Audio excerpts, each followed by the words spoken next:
महाराष्ट्राचे कुलस्वामी आई तुळजाभवानी, महाराष्ट्राचे जाणतेराचे छत्रपती शिवाजी महाराज, अखंड हिंदुत्वाचे हिंदुत्व कुंडल हिंदुत्व स्वर्गीय बाळासाहेब ठाकरे यांना वंदन करून महाराष्ट्राचे लाडके उपमुख्यमंत्री स्वर्गीय अजितदादा पवार यांना स्मरून सर्व थोर महान विभूतींना अभिवादन करून या ठिकाणी जिल्हा परिषद पंचायत समितीच्या निवडणुकीसाठी उपस्थित आदरणीय धवलदादा,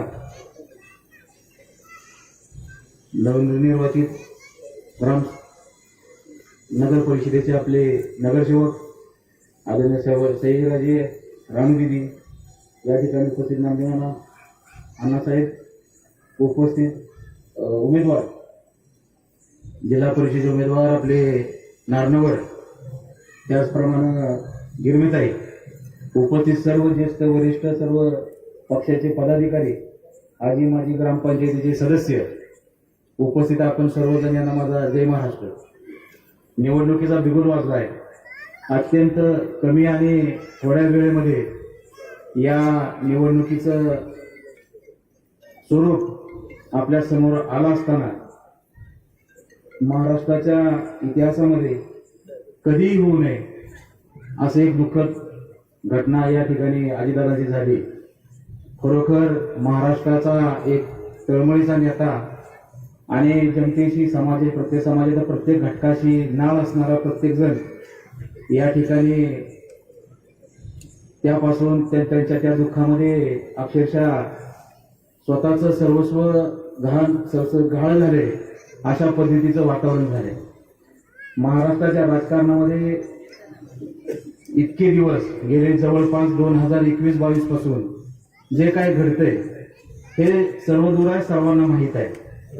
परंतु हे सर्व चालत असताना कशा पद्धतीनं राजकारणाचा स्तर हा विकोपाला गेलाय, कशा पद्धतीनं राजकारणामध्ये जे काही इच्छुक असणारे तरुण या राजकारणापासून अक्षरशः लांब पळायला लागले, नकोसं झाले. अशा परिस्थितीमध्ये आपल्या सोलापूर जिल्ह्यामध्ये असेल, माळशिरस तालुक्यात असेल, पंचायत समिती आणि जिल्हा परिषदेच्या निवडणुकीमध्ये या ठिकाणी सर्व पक्ष एकत्रित येऊन म्हणजे सर्व जे काही पणाला लावून आज पूर्ण भारतामध्ये असेल, महाराष्ट्रामध्ये असेल, जो काही त्या भाजपने धुडगूस घातलाय आणि त्यांचं हे आदरणीय आपले खासदार साहेबांनी पण अनेक वेळा सांगितलं, धैर्यशील भाई यांनी, की कशा पद्धतीनं हे भाजप प्रत्येकाचा वापर करून घेते, घराघरामध्ये भांडणं लावते, धर्माधर्मामध्ये भांडणं लावते, माणसामध्ये माणूस राहू नाही. आणि अशा पद्धतीमध्ये कुठंतरी एक चांगली गोष्ट घडली ती म्हणजे या माळशिरस तालुक्यामध्ये सर्व पक्ष एकत्रित येऊन या ठिकाणी 9 जिल्हा परिषदेमध्ये एक जागा अजितदादांना दिली गेली, एक जिल्हा परिषद गट अजितदादांना दिला गेला आणि दुसरी जागा त्या ठिकाणी एकनाथ शिंदेना दिली गेली. आणि भाजपच्या विरोधात हे सर्व आपण सर्वजण एकत्र आलो हे सगळ्यांना माहीत आहे. पण हे कशासाठी? माळशिरस तालुक्यातील ज्या पद्धतीनं आजपर्यंत स्वर्गीय मोहिते पाटील म्हणजे सहकार मनीषी असतील, आदरणीय मोठे दादा असतील, विजय दादा असतील, असे सर्वजण जे काही राजकारणामध्ये आपल्यावरती संस्कार घातले त्या संस्काराला आदरणीय प्रतापसिंहजी मोहिते पाटील असतील, म्हणजे अगदी सर्वजण जे काही राजकारणाचा स्तर या ठिकाणी खालावला गेलाय त्या हे संस्कार कधी आपल्या माळशिरस तालुक्यावरती नव्हते.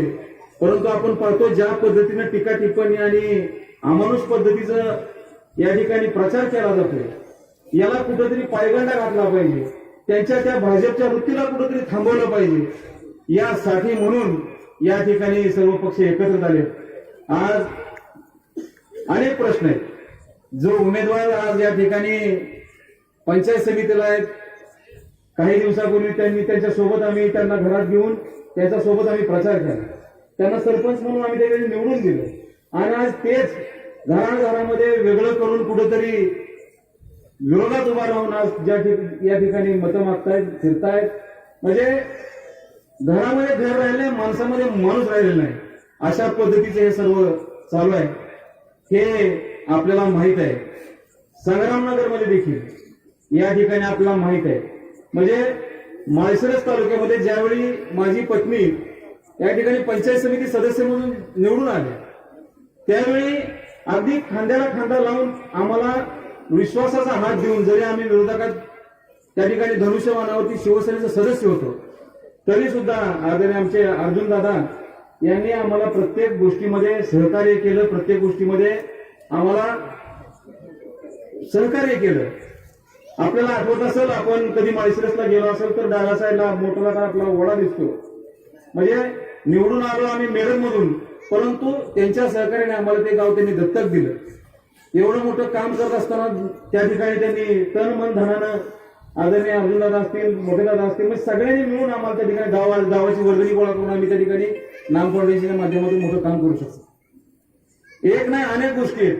ह्या सगळ्या गोष्टी करत असताना आपण आताची जी वेळ आलेली आहे, बाबा खासदारकीला आपण दाखवून दिलं, तिकडं सोलापूरला जाऊन सातपुते पडले, माळशिरस तालुक्यामध्ये त्यांना धूळ दाखवली. आपण या ठिकाणी अकलूजच्या नगर परिषदेमध्ये आपण त्या पद्धतीने सगळ्यांनी काम केले. पण आता प्रत्येक तालुक्याची जबाबदारी आहे, प्रत्येक तालुक्याच्या प्रत्येक तरुणाची, प्रत्येक मतदाराची, प्रत्येक तालुक्यात राहणाऱ्या प्रत्येकाची जबाबदारी आहे की अशा प्रकारचं जी काही आज भाजपचं षडयंत्र चालू आहे हे कुठेतरी थांबणं गरजेचं आहे.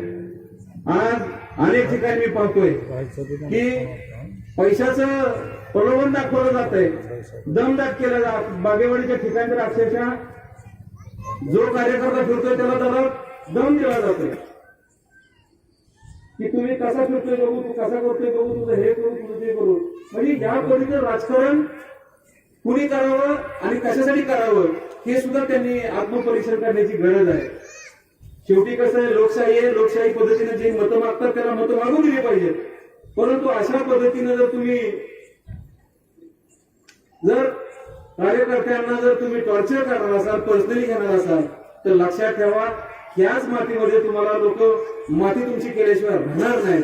या ठिकाणी बोलण्यासारख्या भरपूर गोष्टी आहेत, बोलणारी व्यक्ती भरपूर आहे, परंतु आपल्याला येणाऱ्या 7 तारखेला या ठिकाणी अगदी मन, जिद्द आणि आपले विचार अजितदादा पाठीमाग काय ठेवून गेलेत. आज लाडकी बहीण योजना ही संकल्पना अजितदादांनी दिली आहे. माझ्या पाठीमागे बोलले असतील किंवा बोलतील, संकल्पना अजितदादांनी दिलेली आहे. आज लाडकी बहीण योजनेसाठी मुख्यमंत्री त्यावेळी एकनाथ शिंदे होते, त्या ठिकाणी उपमुख्यमंत्री देवेंद्र फडणवीस होते. परंतु या लाडकी बहिणीचं पायोनियर कोण असेल ते आदरणीय अजितदादा आहेत. या लाडक्या बहिणी योजनेला जी काय आज लाडक्या बहिणीला महिन्याला पैसे जमवतात, याचं श्रेय 100% हे अजितदादांना आहे. आज आपल्याला माहित असेल, टीव्हीवरती पाहतो की मागणी होती की अजितदादांची लाडकी बहीण योजना त्याला नाव द्यावं. म्हणजे त्या अजितदादांनी पाठीमागं आपल्याला आपल्या बहिणीसाठी, आपल्या लाडक्या बहिणीसाठी काय जर दिलं असेल तर लाडकी बहीण योजना दिले, भाजपने याचं श्रेय घेऊ नये, हे माझं स्पष्ट मत आहे. दुसरा विषय असा, आज अजितदादांच्या जाण्यानं सगळ्यांना दुःख आहे, परंतु अजितदादांनी मला माहित नाही का, पण धैर्यशील यांना काय विचार सुचले असतील मला माहित नाही का, सोलापूर जिल्ह्यामध्ये ज्या ज्या ठिकाणी भाजपची ज्या ठिकाणी युती झाली त्या युतीमध्ये आज घड्याळाला म्हणजे अजितदादांच्या पक्षाला या ठिकाणी सोबत घेऊन या ठिकाणी निवडणूक लढवली जाते. आज अजितदादांच्या विचाराचा घड्याळ घेऊन या ठिकाणी अजितदादांचा एक आपला आज त्याच अजितदादांचं घड्याळ आणि त्यांना मत देण्याची संधी, त्यांना आपल्या म्हणजे काय म्हणतो आपण, त्यांना श्रद्धांजली वाहण्याची संधी आपल्याला या ठिकाणी येते. म्हणून आपल्याला संग्रामनगर जिल्हा परिषदे गटामध्ये जिल्हा परिषद सदस्य असतील, मेरठ पंचायत समिती गटातले असतील, तिथेही घड्याळ आहे. संग्रामनगर जिल्हा परिषदेला पण घड्याळ आहे आणि पंचायत समिती आपल्या संग्रामनगरला सुद्धा घड्याळ आहे. त्या घड्याळाचं चिन्ह या ठिकाणी आपण त्यांना भरघोस मतांनी मतदान करून या ठिकाणी अजितदादांचं राहिलेलं अपुरं काम आपल्याला किमान ह्या 5 वर्षात तरी पुढे न्यायचं, यासाठी सर्वांनी जीव तोडून काम करायचंय. सर्व कार्यकर्त्यांना माझी विनंती आहे, माझ्यासारखे असंख्य कार्यकर्ते या ठिकाणी आहेत, पण येणारे 2 दिवस हे डोळ्यात तेल घालून राहा, कारण हे भाजप कधी कुठली गोष्ट करेल आणि काय करेल सांगता येत नाही. जास्तीत जास्त मतदान आपल्या ठिकाणी करायचंय. आणि 7 तारखेला मतदान करून 9 तारखेला आदिदादांना श्रद्धांजली वाहण्यासाठी गुलाब या ठिकाणी त्यांना व्हायचं आहे. एवढंच इथं बोलतो. मी थांबतो. जय हिंद, जय महाराष्ट्र.